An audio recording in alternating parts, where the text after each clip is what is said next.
আল্লাহর হাবিব সাল্লাল্লাহু আলাইহি ওয়াসাল্লামের উপর ওহী নাজিল হয়েছিল মক্কায়। সূচনা হয়েছিল স্বপ্নের মাধ্যমে। ওহীর সূচনা সূরা আলাক নাজিলের মাধ্যমে। এটা আমরা অনেকেই জানি, অনেকেই বলি এটা সঠিক তথ্য নয়। কোরআনের সূচনা সূরা আলাক নাজিলের মাধ্যমে, কিন্তু ওহী নাজিল হয়েছিল স্বপ্নের মাধ্যমে। মা আয়েশা সিদ্দিকা রাদিয়াল্লাহু তাআলা আনহা বলছেন, আব্বালু মা বুদিয়া বিহি রাসূলুল্লাহ সাল্লাল্লাহু আলাইহি ওয়াসাল্লাম মিনাল ওয়াহী আর-রুইয়াস সালিহা ফিন নাওম। সহিহ বুখারী 3 নাম্বার হাদিস। মা আয়েশা রাদিয়াল্লাহু তাআলা আনহা বলেন, ওহীর সূচনা হয়েছিল বিশ্ব নবীর স্বপ্নের মাধ্যমে। রাসূল সাল্লাল্লাহু আলাইহি ওয়াসাল্লামের উপরে প্রথম 6 মাস নবুয়তের স্বপ্নের মাধ্যমে আল্লাহ তাআলা ওহী নাজিল করেছেন। স্বপ্নে তিনি যা দেখতেন, ঘুম থেকে উঠে নিজের স্বচক্ষেও তিনি তাই দেখতে পেতেন। স্বপ্নে যা দেখানো হতো বাস্তবে তাই ঘটে যেত। মা আয়েশা বলেন, ওহী শুরু হয়েছিল স্বপ্নের মাধ্যমে, সত্য স্বপ্ন। আর রুইয়া সালিহা ফিন নাওম ফিল মানাম। ওহী নাজিল হয়েছিল স্বপ্নের মাধ্যমে 6 মাস। কয় মাস? হ্যাঁ, এজন্য সত্য স্বপ্নকে বলা হয় নবুয়তের 46 ভাগের 1 ভাগ। এটা হাদিস। স্বপ্ন হলো নবুয়তের 46 ভাগের 1 ভাগ। কেউ কেউ বলেন এটা মুমিনদের স্বপ্নের ব্যাপারও প্রযোজ্য। স্বপ্ন হলো 3 প্রকার। একটা হলো নফসের পক্ষ থেকে, সারা দিন মানুষ যা নিয়ে ভাবে, ঘুমানোর পরে স্বপ্নেও তা অনেকে কথা কয় না ভাই। আচ্ছা, বাকিটা কি কইতেন পারেন না? হেইও টেইও না কইলে চলবো কেমনে গাড়ি? আমি এমন জায়গায় শেষ করব যেটা কওয়ার মতো অভিজ্ঞতা যোগ্যতা আপনাদের আছে। কঠিন জায়গায় থামবো না, নরম নরম জায়গায় থামবো। ওটুকু আপনারা কয়ে দিয়েন, তাহলে বুঝবো যে শ্রোতারা ঘুমায় নাই। দিনের বেলায় যা ভাবে, রাতের বেলায় অনেকে তা দেখে, এমন আছে না নাই? এটা হলো নফসানিয়াতের পক্ষ থেকে আপনার নিজস্ব চিন্তার স্বপ্ন। আরেকটা হলো মিনাশ শয়তান, স্বপ্ন হয় শয়তানের পক্ষ থেকে। তাই দেখা যায় স্বপ্নের মাঝে গোসল ফরজ হয়, এমন ঘটনাও আছে না নাই? এগুলা যুবকদের, যৌবনকালে একটু বেশি হয়। স্বপ্নের মাঝে কবিরা গুনাহ হয়ে গেছে, কিন্তু আল্লাহ মাফ করে দেয়। স্বপ্নে ঘুমে থাকলে আল্লাহ লেখে না, লেখলেও পাইছিল না। রুফিআল কলামু আন সালাসিনান নাইম হাত্তা ইস্তাইকাযা। 3 ব্যক্তি থেকে কলম তুলে নেওয়া হয়েছে। একজন হলো যে ব্যক্তি ঘুমিয়ে আছে, ঘুম থেকে ওঠার আগ পর্যন্ত কলম লেখা হয় না, আমলনামায় কিছু লেখা হয় না। তাই ঘুমের মাঝে রাজা হইয়া গেছেন, অমুক দেশের এমপি হইয়া গেছেন, ওইটা দেখেন সেরা কাতায় শুয়ে আছে। ঘুমে দেখছে এমপি, ওইটা দেখে কি সেরা কাতায় শুয়ে। যা দেখছে তার মূল্যহীন। ঘুমের মাঝে এমন কিছু স্বপ্ন দেখলেন যেটা বড় বাজে স্বপ্ন, পচা স্বপ্ন। ইহতিলাম হয়ে গেল, গোসল ফরজ হয়ে গেল। ওই যে বাজে কিছু স্বপ্ন আছে, স্বপ্নগুলো দেখায় মানুষকে শয়তান। এ গেল 2টা। একটা নফসানিয়াতের পক্ষ থেকে, আর একটা শয়তানের পক্ষ থেকে, আর একটা স্বপ্ন আল্লাহর পক্ষ থেকে। সুবহানাল্লাহ। ভালো স্বপ্ন।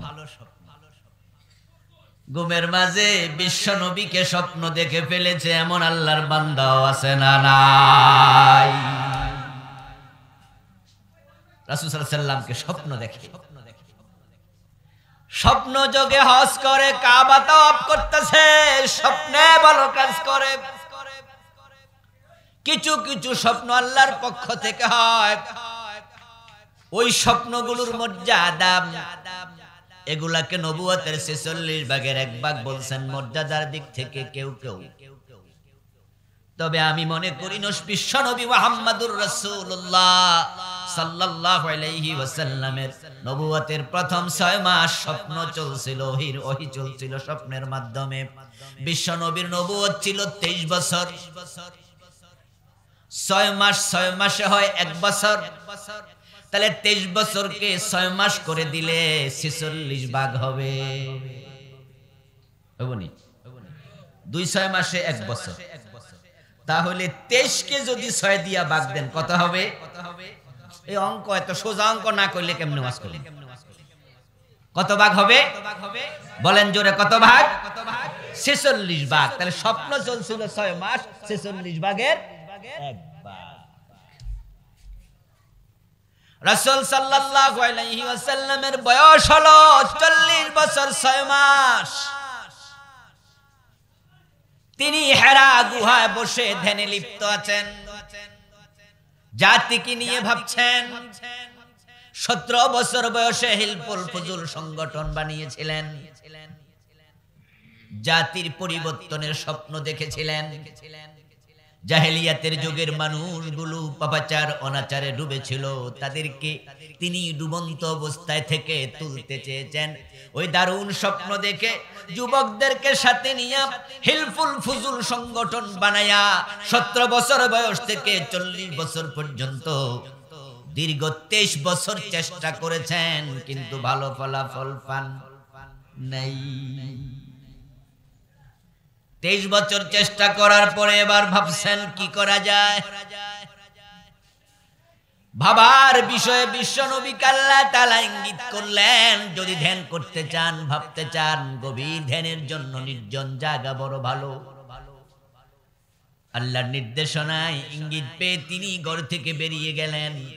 মক্কা থেকে 2.5-3 মাইল দূরে জাবালে নূর পাহাড়ের চূড়ায় একটা গুহা আছে, গারে হেরা, সেখানে বসে তিনি ধ্যান করছেন।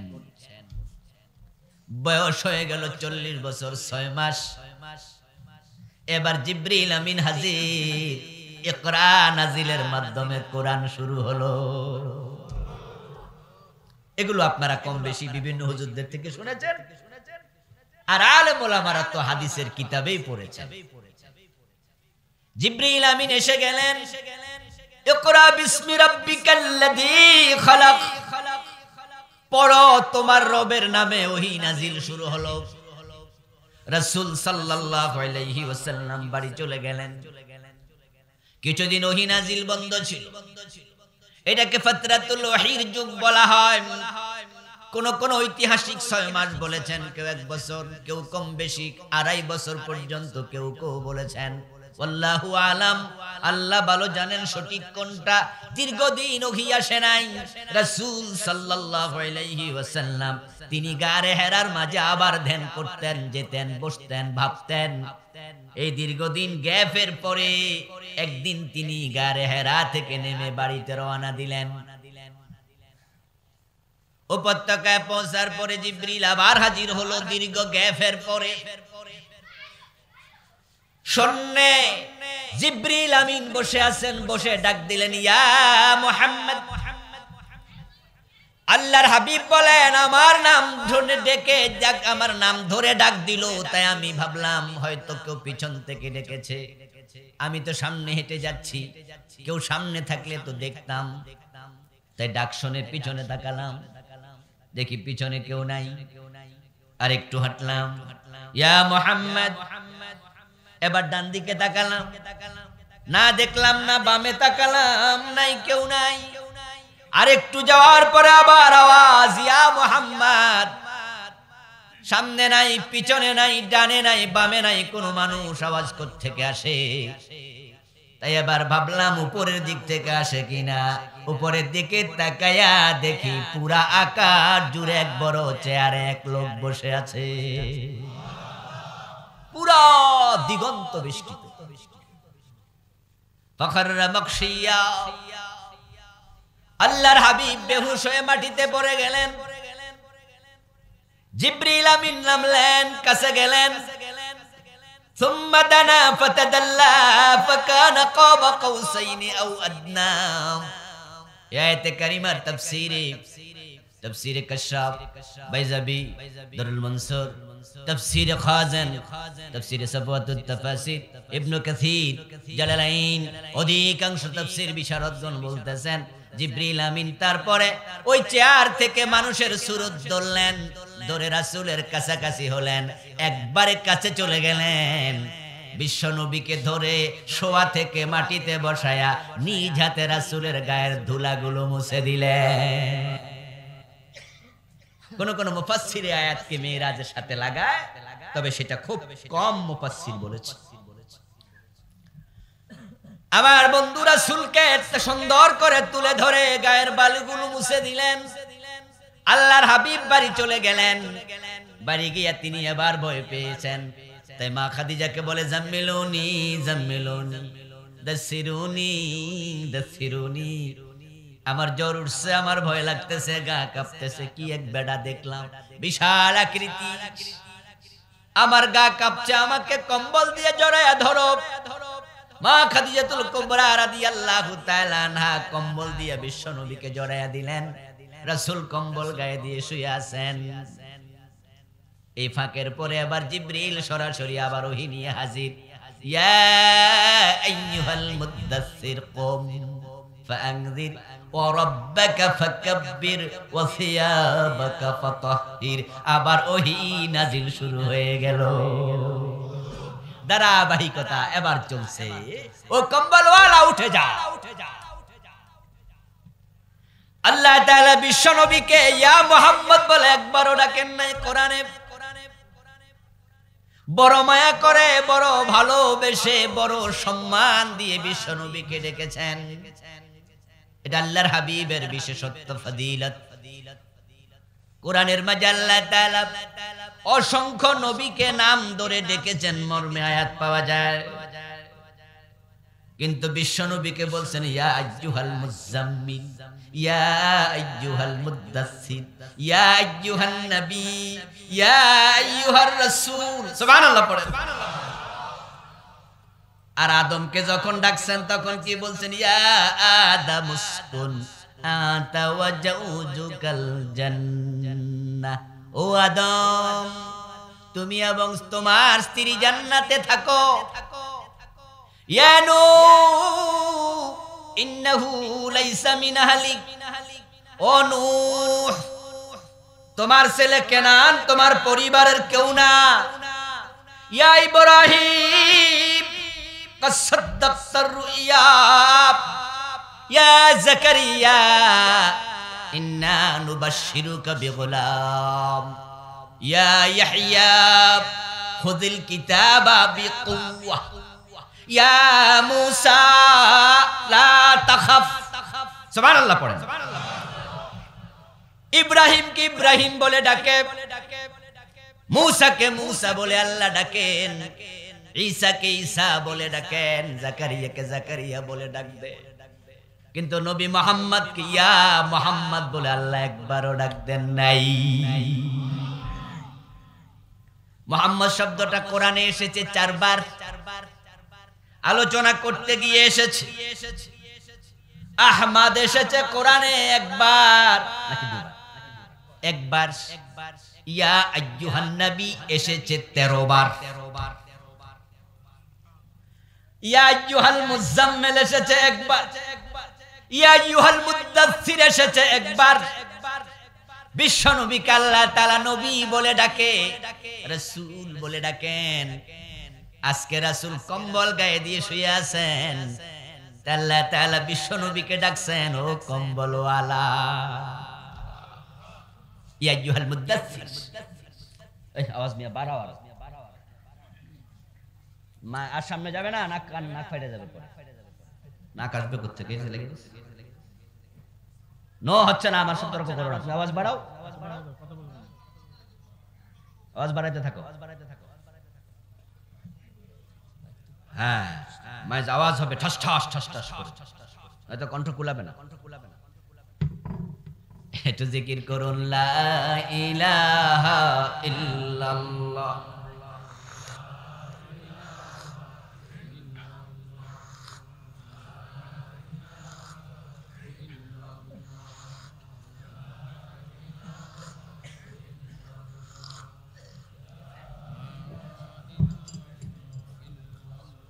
লা ইলাহা ইল্লাল্লাহ মুহাম্মাদুর রাসূলুল্লাহ। আমার ভাইরা বলছিলাম আল্লাহ তাআলা বলেন ও কম্বলওয়ালা কুম। কুম শব্দের অর্থ কি? দাঁড়াও। দ্বিতীয় ওহী, প্রথম ওহী ছিল ইকরা। ঠিক আছে, কথা কি বোঝা যায়? প্রথম ওহী কি ছিল? ইকরা, প্রথম 5 আয়াত সূরা আলাকের। মাঝখানে বন্ধ অনেক দিন। আজকে জিবরিল আসছে দ্বিতীয় ওহী নিয়ে, ইকরা পড়ুন। আজকে আসছে ইয়া আইয়ুহাল মুদ্দাসসির, ও কম্বলওয়ালা কুম, দাঁড়ান। এর মানে কি? এর মানে হলো যারা সমাজ পরিবর্তন করতে চায় তারা শুয়ে থাকলে সমাজ পরিবর্তন হবে না।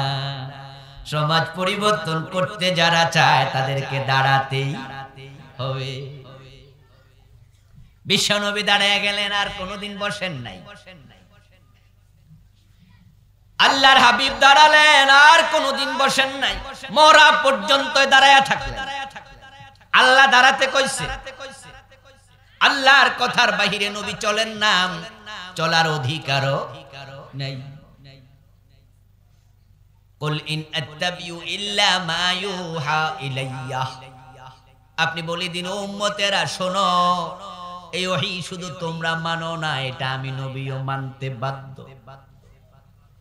ইন্নী আখাফ ইন আসাইতু রাব্বি আযাব ইয়াউমিন আযীম, যদি আমি ওহীর বাহিরে চলে যাই, আমার রবের অবাধ্য হয়ে যায়, কিয়ামতের দিনের আযাবের ভয় আমারও আছে। আল্লাহ কয় কুম, দাঁড়ান। তো রাসূলের বাহিরে চলেন কেমনে? তিনি দাঁড়িয়ে গেলেন। এ দাঁড়িয়ে যাওয়া মানে দুই পায়ের উপর খাড়া হওয়া নয়। এ দাঁড়িয়ে যাওয়া মানে সমাজ পরিবর্তনের কাজ শুরু করা। দাঁড়ায় আপনি কি করবেন? ফাংজির, আল্লাহ আবার সবক দেয়, কুম, দাঁড়ান। মানুষকে জাহান্নামের ভয় দেখান। ওয়া রাব্বাকা ফাকাব্বির, মানুষের কাছে আল্লাহর তাকবীর ধ্বনি তুলে ধরুন, আল্লাহর বড়ত্ব ঘোষণা করে দিন। আমার বন্ধু বিশ্বনবী বলেন, আমি কাজ শুরু করেছি, আমি কোনদিন এই কাজ থেকে বিরত হই নাই। আইনা ইয়াতানামান ওয়া কলবি ইয়াকজান, আমি যখন ঘুমাই আমার কলব তখনও সজাগ থাকে। আমার কাজ বন্ধ নাই। আল্লাহর হাবিব সাল্লাল্লাহু আলাইহি ওয়াসাল্লামের সর্বশেষ কথা, দুনিয়া থেকে বিদায় নেয়ার সময় তিনি যা বলেছেন, লাস্ট কথা বলেছেন আল্লাহর সাথে, আর সেটা ছিল ইলার রাফিকিল আলা। এই কথা বলার পরে তিনি মরে গেলেন। রাসূলের শেষ কথা কি ছিল বলুন দেখি? মাশাআল্লাহ, বলেন বলেন। এই যে মাত্র বললাম ইলার রাফিকিল, বলেন ইলার রাফিকিল আলা, আমি আমার বড় বন্ধুর কাছে যেতে চাই। সুবহানাল্লাহ পড়েন। এটা ছিল শেষ কথা। হাদিসে পাওয়া যায় আল্লাহ তাআলা তার নবীদেরকে ইখতিয়ার দিতেন। জিবরিল, মালাকুল মউত আজরাইল আলাইহিস সালাম জান কবজ করার সময় বলতেন, ও আল্লাহর নবী, ও উমক, ও আল্লাহর রাসূল, আল্লাহর নবীদেরকে বলতেন, আল্লাহ আপনাকে বলেছেন আপনি কি দুনিয়ায় থাকতে চান নাকি যেতে চান? ইখতিয়ার দিতেন। তখন সব নবী বলতো থাকতে চাই না, আমার বন্ধুর কাছে যেতে চাই। ওই হাদিসের আলোকে বোঝা যায় বিশ্ব নবীকে ইখতিয়ার দিয়েছিলেন। তাই বিশ্ব নবী বলছেন ইলার রাফিকিল আলা। আল্লাহর হাবিব বলেন, আল্লাহর যেই বান্দা তার সাথে সাক্ষাৎ পছন্দ করে, আল্লাহ নিজে ওই বান্দার সাক্ষাৎ পছন্দ করে। এই জন্যই তো মুমিন মৃত্যুকে ভয় পায় না। মুমিন মৃত্যুকে ভয় পায় না, মৃত্যুকে ভয় পায় কাফের এবং মুনাফিকেরা। এখন আপনারা যারা আছেন, মৃত্যুর খবর শুনে ভয় পাবেন কেন? বরং আমরা সাহাবায়ে কেরামের জীবনীতে পড়েছি, দেখেছি, হাসতে হাসতে শহীদ হয়ে গেছে, ঠিক কি না? হাসতে হাসতে শহীদ হয়েছে।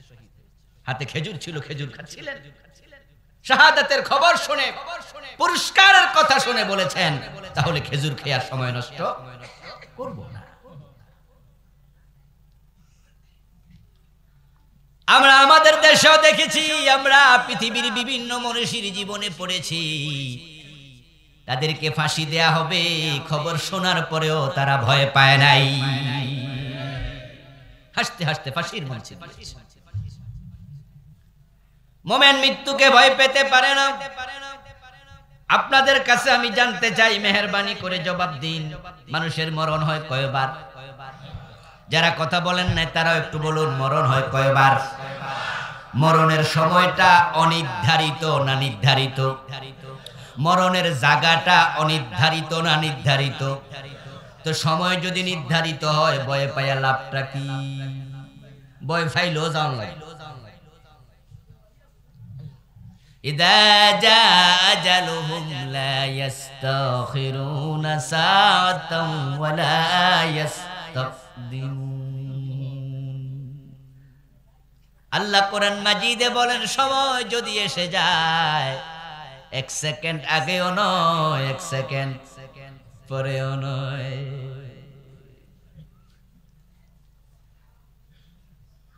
সময় এসে যাবে, সময় মতো চলে যাবেন।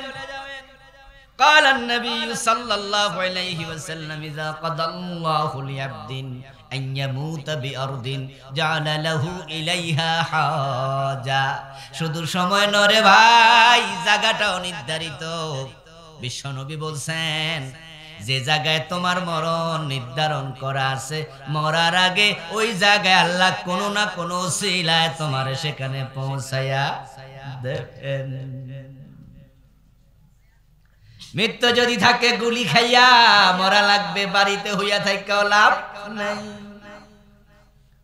মৃত্যু যদি থাকে বিছানায়, মৃত্যু থাকে আপনার ঘরে, তাহলে দেশের প্রেসিডেন্ট চাইলো আপনাকে ফাঁসি দিয়া মারতে পারবে না। মৃত্যুর ফয়সালা জমিনে হয় না আসমানে হয়? মৃত্যু হবে একদিন, সময় নির্ধারিত, স্থান নির্ধারিত, ভয় পায় লাভ কি? তাই তো মুমিন হক কথা বলে, মৃত্যুকে পরোয়া করে না। মুমিনকে মৃত্যুর ভয় দেখায়া হক থেকে এক চুল পরিমাণ সরানো যায় না।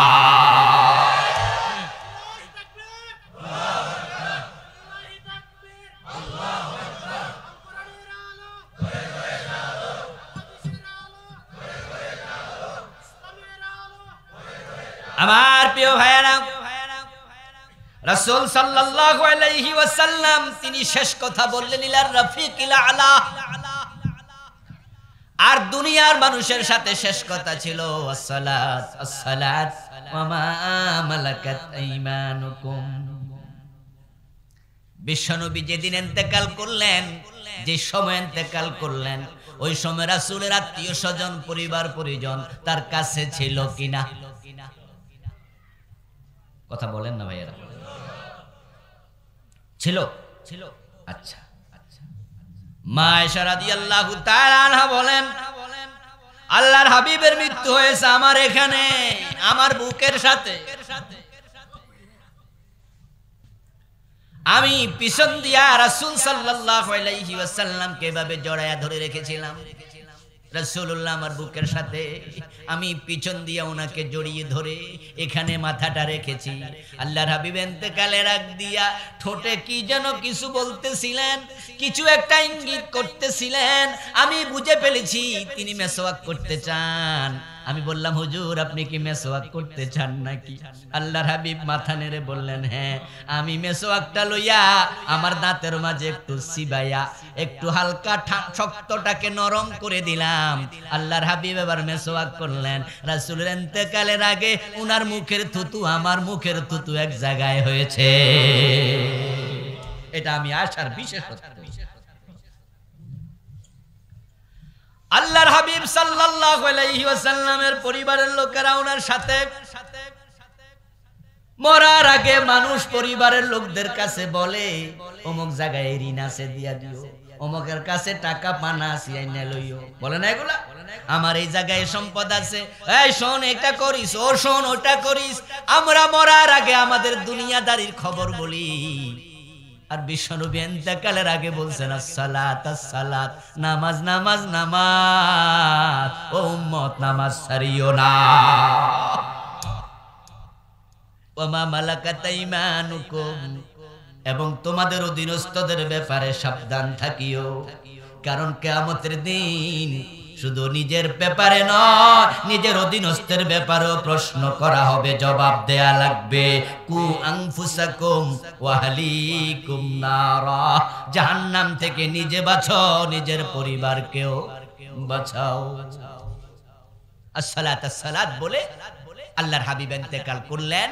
তাহলে দেখেন, ওই যে দাঁড়াইছে মরা পর্যন্ত এই কাজ থেকে আর দূরে থাকে। ওহি চললো, নাজিল হতে চললো মক্কায়, দ্বিতীয়বার ওহি আসলো, চলছে হঠাৎ করে একবার, আবার ওহি বন্ধ হয়ে গেল। আমরা তাফসীর করতেছি কোন সূরা? সূরাতুদ দুহা। হঠাৎ ওহি বন্ধ। কোন কোন মুফাসসির বলেন 10 দিন ওহি আসে নাই, কোন মুফাসসির বলেন 15 দিন, কোন কোন মুফাসসির বলেছেন 45 দিন। এর মানে ওহি নাজিল আবার কিছুদিন, কথা কয় না রে, কিছুদিন বন্ধ। ইতোমধ্যে বিশ্বনবীর কাছে কাফেররা আসে, মুশরিকেরা আসে, ইহুদি নেতারা আসে, খ্রিস্টান লোকেরা আসে, আল্লাহর হাবিবকে বিভিন্ন বিষয়ে প্রশ্ন করে পেছে ফেলাইতে চায়। এখন বিশ্বনবীর কাছে ওহী আসা তো বন্ধ, রাসূল অনেকজনকে অনেক ওয়াদা দিয়া বসে আছেন। আমি এটা জানতে আসছি, বিশ্বনবীর ইলম নাই, এ বিষয়ে জানা নাই। ইলম যদি থাকতো তিনি বলে দিতেন, যে বিষয়ে রাসূল জানতেন না তিনি বানায়া বলতেন না, ওহীর জন্য অপেক্ষা করতেন।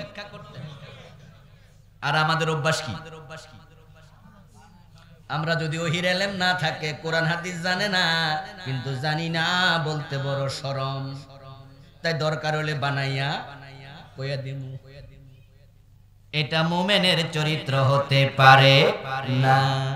রাসূল থেকে শিখুন।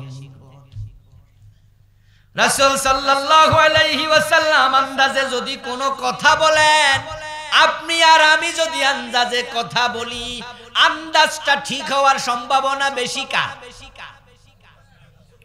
আসলেন না?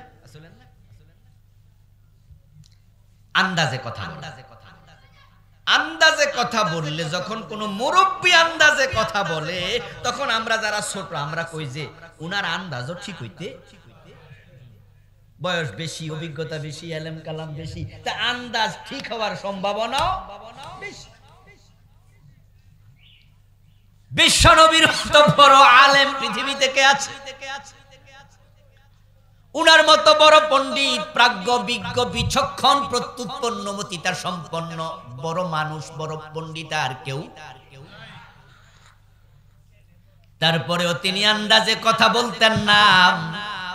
আন্দাজে কথা বলতে মানা করছে কে? ওয়ালা তাকফু মা লাইসা লাকা বিহি ইলম। আল্লাহ তাআলা কোরআন মাজিদে বলেন, যে বিষয়ে ইলম নাই সে বিষয়ে কোনো কথা বলিও না। ইজতানিবু কাসীরাম মিনাল যান, আন্দাজে কথা বলা থেকে বিরত। ইন্না বা'দাল যান্নি, কারণ কোন কোন আন্দাজে কথা গুনাহ। আল্লাহর হাবিব সাল্লাল্লাহু আলাইহি ওয়াসাল্লাম দ্বীনি বিষয়ে কখনো আন্দাজে কথা বলেন নাই। মা ইয়ানতিকু আনিল হাওয়া ইন হুয়া ইল্লা ওয়াহিয়ুন ইউহা। মুহাম্মদ হরগজ না গুফতা না গুফতা জিবরাইল, জিবরিল হরগজ না গুফতা না গুফতা রব্বুন জলিল, না গুফতা কর দেগার। জিবরিল আমিন আসার আগে রাসূল ওহী না পায়া কথা বলতেন না। আর জিবরিল আল্লাহ থেকে ওহী না পায়া রাসূলের কাছেও কথা বলতেন না, জিবরাইলও বানায়া বলে না, নবী মুহাম্মদও বানায়া বলে না, সবটা বলায় কে? বিভিন্ন জন প্রশ্ন করতেছে, আল্লাহ রাসূল না বলতেছে, ঠিক আছে তোমার প্রশ্নের উত্তর আমার জানা নাই, অপেক্ষা করো, কালকে বলতেছি, পরশু বলতেছি, আচ্ছা তুমি আগামী সপ্তাহে আইসো, আচ্ছা তুমি একটু পরে আসো, আমি জানাচ্ছি। লোকজন তো পরের দিন হাজির, কেউ তার পরের দিন হাজির, কেউ আগামী সপ্তাহে হাজির। আয়েশা বলতেছো মুহাম্মদ খবর কি, জবাব দাও, ওহী তো আসে না। রাসূল লজ্জায় পড়ে গেছে। এবার বলুন তো মক্কাতে রাসূল বিরোধী লোক আছে না নাই? আরে ভাইরা কথা কন না, আছে না? হ্যাঁ, সবাই একজনকে ভালোবাসবে তা হয় না। রাসূলের বিরোধিতা করার লোক ছিল, এখনো আছে, ভবিষ্যতেও। এলাকার সবাই যদি আপনাকে ভালোবাসে তখন আপনি খুশি হওয়ার কোনো কারণ নাই, কারণ সব এলাকার সব মানুষ জান্নাতি না, জান্নাতি জাহান্নামী সব জায়গায় আছে, ভালো খারাপ সব জায়গায় আছে। আপনারে ভালোরাও ভালোবাসে, খারাপেরাও ভালোবাসে, তাহলে বুঝতে হবে আপনার মাঝে মুনাফিকি আছে। আপনি হকওয়ালা হলে খারাপরা আপনারে ভালোবাসতো না। কিছু কিছু আলেম ওলামা আছে, পিসা হুজুর আছে, উনারা সব দলের লোকেরা ভালোবাসে। ওরে বাবা রে বাবা, সরকার আসে সরকার যায়, উনার কোনো অসুবিধা, সব সরকারের আমলে উনি ভালো থাকে। এলাকার চোরাও কয় হুজুর বালা, ডাকাতেও কয় হুজুর বালা, মদখোরও কয় হুজুর বালা, বালোরা তো কয় বালাই। উনি মনে মনে কয় আমি যে কত বালা, আমি বলি এত বালা বালা না। নবী মুহাম্মদুর রাসূলুল্লাহ সাল্লাল্লাহু আলাইহি ওয়াসাল্লামের মতো মহামানবের বিরোধিতাকারী আছে, তুমি কোন মহামানব হইছো মিয়া? তুমি মুনাফিক, তাই সবার সাথে তাল মিলাও, সবার সাথে যে তাল মিলে চলে তারে কেউ খারাপ বলে না।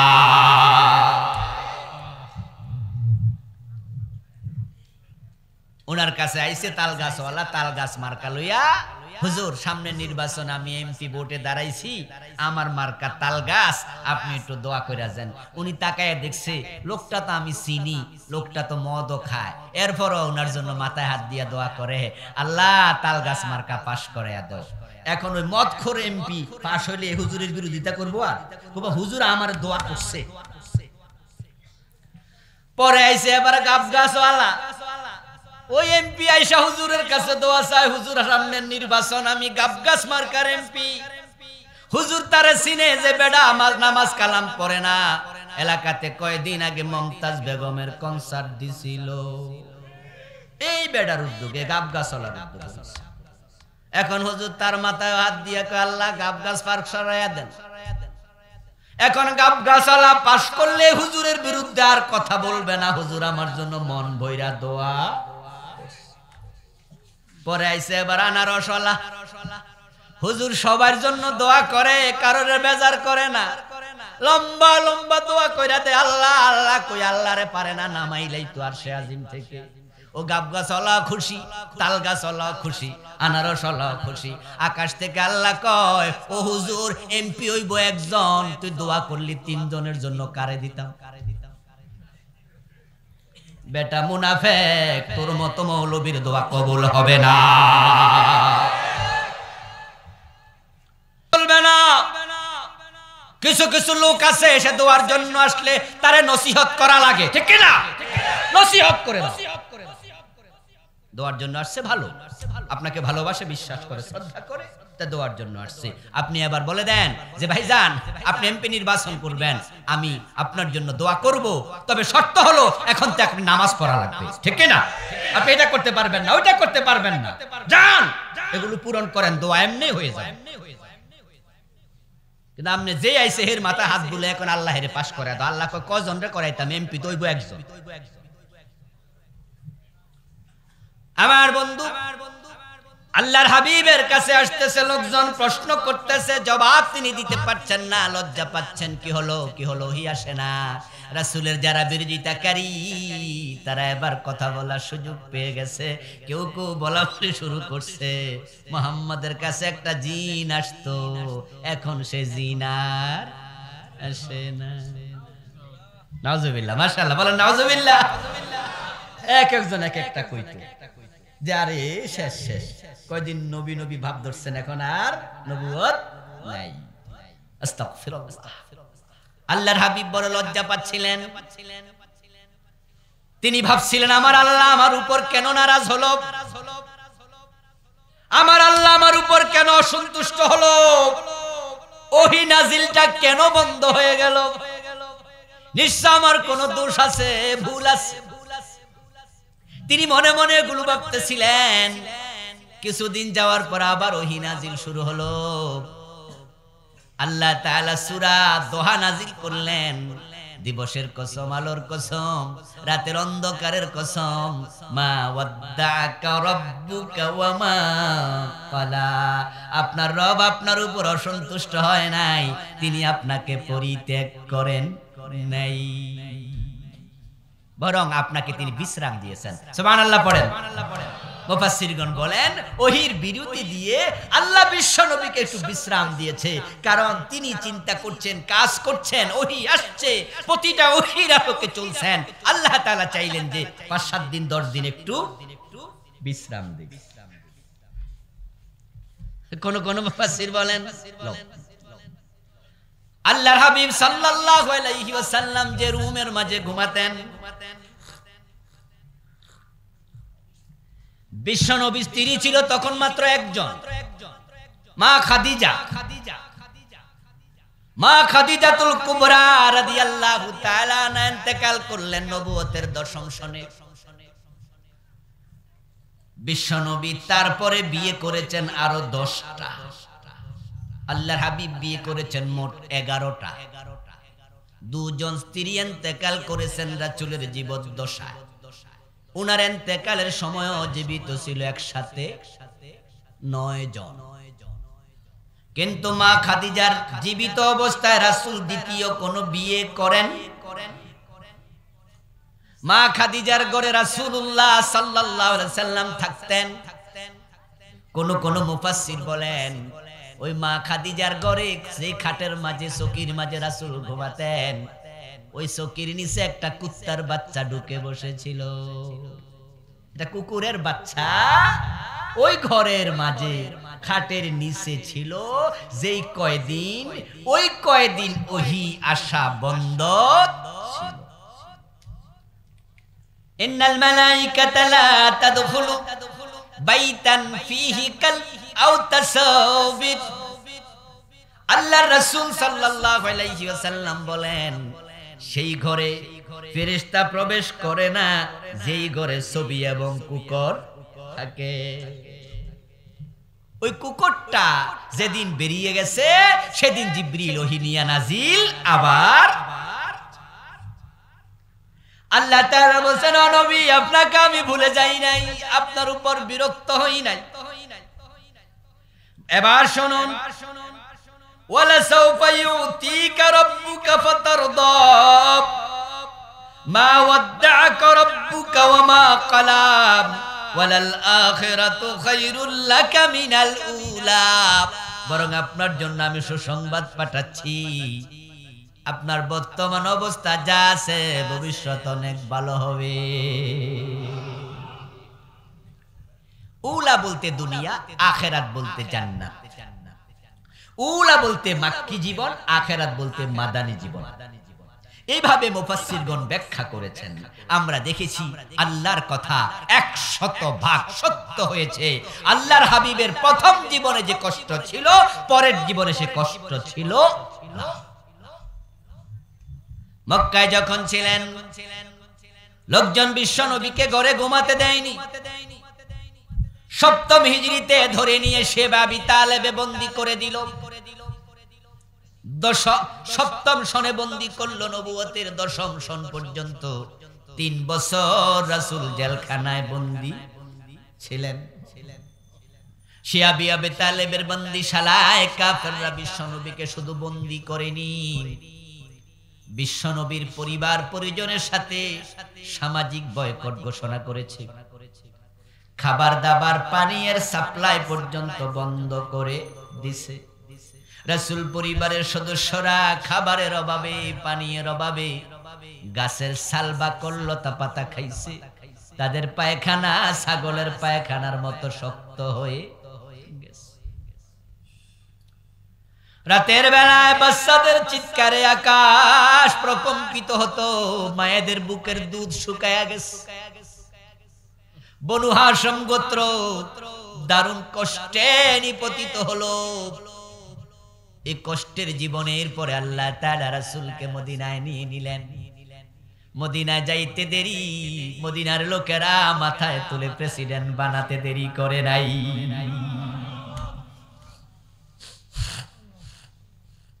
জেলখানা থেকে রাসূল বের হলেন নবুয়তের 10ম সনে। বের হওয়ার কয়েকদিন পর রাসূলের চাচা আবু তালেব ইন্তেকাল করলেন।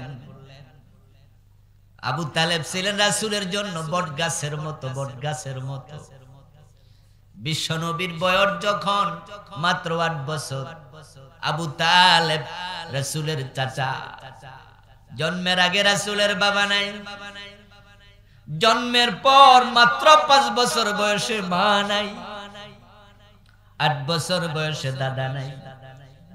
মা হারা, বাবা হারা, দাদা হারা রাসূল চাচা আবু তালেবের কোলে আশ্রয় নিলেন। আবু তালেব রাসূলকে কোলে তুলে নিলেন। ইন্তেকাল পর্যন্ত দীর্ঘ 42টা বছর রাসূলকে দূরে রাখেন নাই। আবু তালেবের ছেলে হযরত আলী, হযরত আকিল, হযরত জাফর, হযরত সুমাইয়া, হযরত উম্মে হানি রাদিয়াল্লাহু তাআলা আনহুম আজমাইন। 3টা ছেলে একটা মেয়ে, সবগুলো মুসলমান। তাদেরকে যত ভালোবাসতেন আবু তালেব, ভাতিজা মুহাম্মদকে ভালোবাসতেন তার চেয়েও বেশি। বিশ্বনবী যখন বন্দিশালায়, আবু তালেব ঈমান আনে নাই, কিন্তু ভাতিজা মুহাম্মদকে দূরে রেখে রাতের বেলা ঘুমাতো না, স্বেচ্ছায় জেল খেটেছে। শিয়া আবি তালেব 3 বছর তিনিও রাসূলের সাথে ছিলেন। ইতিহাসে পাওয়া যায় রাত যখন গভীর হতো, কোন কোন রাতে আবু তালেব রাসূলের বিছানায় গিয়ে বলতো, ভাতিজা তোমার বিছানায় আমি ঘুমাবো, আমার বিছানায় তুমি যাও ঘুমাও। আবু তালেব বলতেন, চাচা এত রাতে কেন ডিস্টার্ব করতে আসলেন কেন? আবু তালেব বলতো, তুমি যখন বিছানা নিয়েছো ঘুমাইছো তখন বাতি জ্বালানো ছিল, দূর থেকে কোনো দুশমন লক্ষ্য রাখতে পারে, তীর বর্ষা নিক্ষেপ করতে পারে, তাই তুমি বিছানা থেকে চলে যাও, আমার বিছানায় ঘুমাও। বিশ্বনবী বলতেন, চাচা ওই তীর তো আপনার গায়ে পড়বে। আবু তালেব জবাব দিতেন, আমি মরতে রাজি, তোমাকে মরতে দিতে পারি না। আল্লাহর হাবিবকে গাছের মতো, বট গাছের মতো ছায়া দিয়েছে, কিন্তু জেলখানা থেকে বের হওয়ার 6 মাস পর আবু তালেব মরে গেলেন। কাফেররা উট্টহাসি দিল, উল্লসিত হলো, খুশি হয়ে গেল। তারা বলল, মুহাম্মদ, আবু তালেবের কারণে এতদিন তোমার গায়ে হাত দিতে পারি নাই, এখন যদি আমাদের লাত মানাত উজ্জার বিরুদ্ধে কথা বলো, তোমাকে আর ছাড় দেয়া হবে। চাচার পক্ষ থেকে উৎসাহ পাইয়া রাসূলুল্লাহ আবার দাওয়াত দিতে শুরু করলেন। চাচার ইন্তেকালে এখন দাওয়াতি কাজ পায় বন্ধ। কাফেররা বলে, এখন ঘর থেকে বাহিরে কদম দিয়ে দেখো আমরা আছি। মা খাদিজা দৌড়ে আসলেন, স্বামী আমার, প্রিয়তম আমার, দেখি আপনার গায়ে মক্কায় কে হাত দেয়, আমি খাদিজা আপনার সাথে আছি। মা খাদিজা ছিলেন তাহেরা, ওনার ব্যাপারে আরবের মানুষের স্বীকৃতি ছিল। উনি বড় সম্মানী মহিলা ছিলেন, পবিত্রা নারী ছিলেন, অনেক ধনাঢ্য বড় ব্যবসায়ী ছিলেন। কুরাইশ গোত্রের মেয়ে ছিলেন, তাই উনার পাওয়ারও কম না। উনি তার স্বামীর সাথে আছে।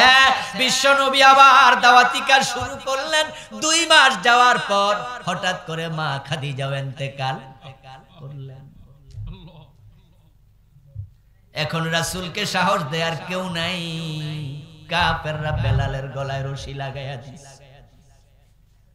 মাটির মাঝে টানতেছে। খাব্বাবের পিঠে আগুনের শেখা দিচ্ছে, পিটাইয়া বেহুশ করে আগুনের কয়লা মাটিতে বিছায়া তার নিথর দেহটাকে কয়লার উপরে রাখা বুকের মাঝে পাথর চাপা দিয়ে রাখছে।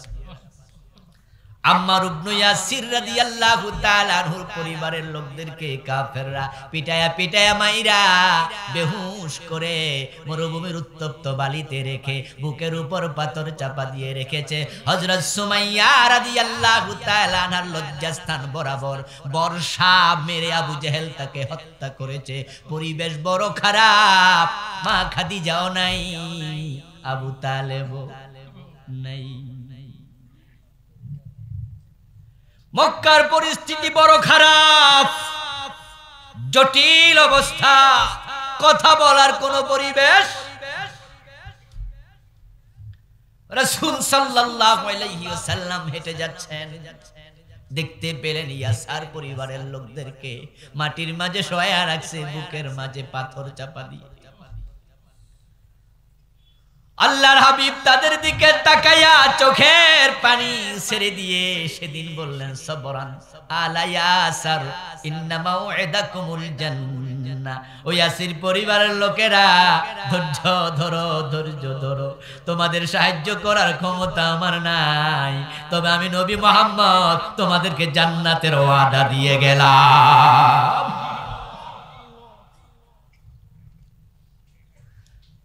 আল্লাহর হাবিব সাল্লাল্লাহু আলাইহি ওয়াসাল্লামের 4টা মেয়ে ছিল, 3টা ছিল বিবাহিতা, হযরত ফাতেমা ব্যতীত।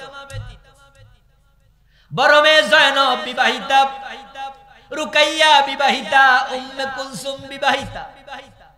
জয়নবের স্বামীর নাম ছিল আবুল আস, আর বাকি 2টাকে বিয়ে দিয়েছে আবু লাহাবের ছেলে উতবা এবং উতাইবার সাথে। মক্কার কাফেররা সিদ্ধান্ত নিল, মুহাম্মাদের সাথে আমাদের বৈবাহিক সম্পর্ক রাখা যাবে না, মেয়েগুলোকে তালাক দাও। উতবা এবং উতাইবা বাবার কথা মতো সাথে সাথে 2টা মেয়েকে তালাক দিল। রুকাইয়াও তালাক প্রাপ্ত হয়ে গেল, হযরত উম্মে কুলসুম রাদিয়াল্লাহু তাআলা আনহা তালাক প্রাপ্ত হয়ে গেল। কিন্তু আবু লাস বলল, আমি আমার জয়নবকে তালাক দেব না, তাকে আমি বড় ভালোবাসি। বাড়াবাড়ি কইরো না, বাড়াবাড়ি করলে কিন্তু আমিও বেলালের দলে যোগ দিয়ে দেব।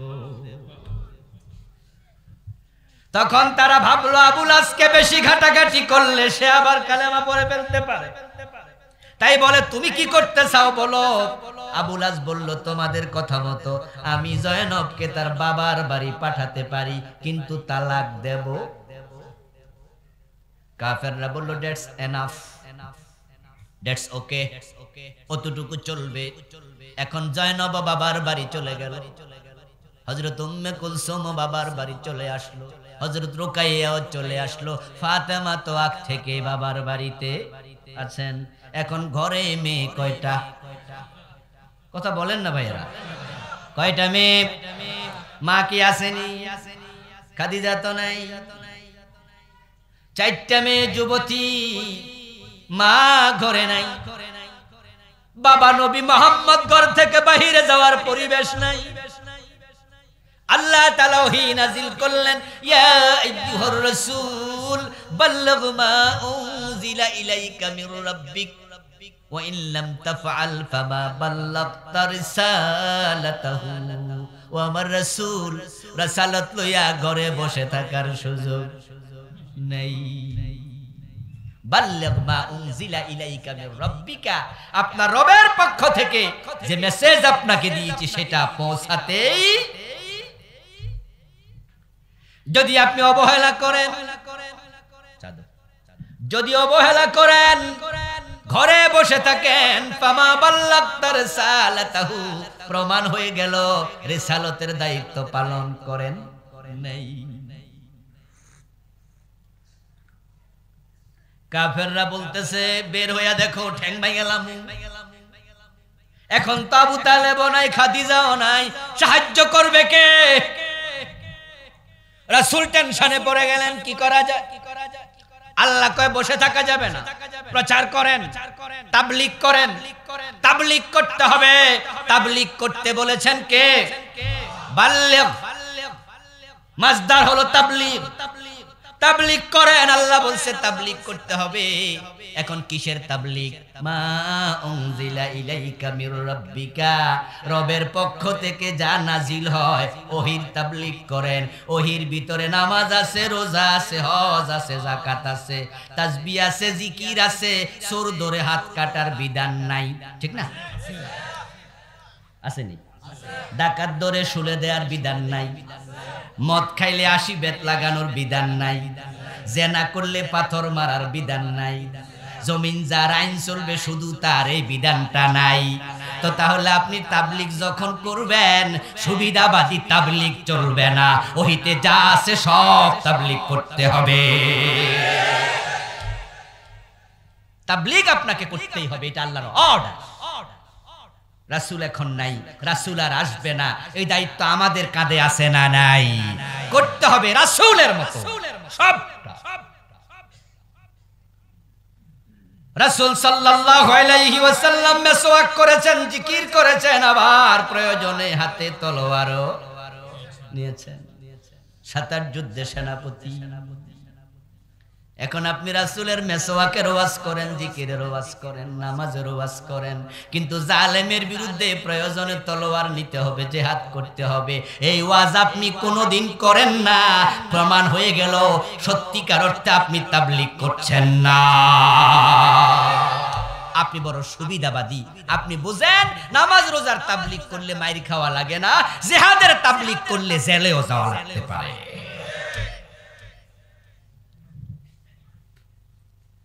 রাসূল সাল্লাল্লাহু আলাইহি ওয়াসাল্লাম ভাবলেন, আমার রব তো আমাকে বলতেছে তাবলীগ করতে হবে, ঘরে বসে থাকা যাবে না। মক্কায় পরিবেশ তো নাই, এখন কি করি? রাসূল কি শুধু মক্কার নবী? আরে ভাই বলেন না, বলেন না, রাসূল কি শুধু মক্কার নবী? সুবহানাল্লাহ, সুবহানাল্লাহ, সুবহানাল্লাহ। এটা বিশ্ব নবীর বিশেষত্ব। এমন নবী কোনদিন আর আসেনি। এর আগে যত নবী ছিল সব এরিয়ার নবী, আঞ্চলিক নবী, আর আমাদের নবী আন্তর্জাতিক নবী। সুবহানাল্লাহ,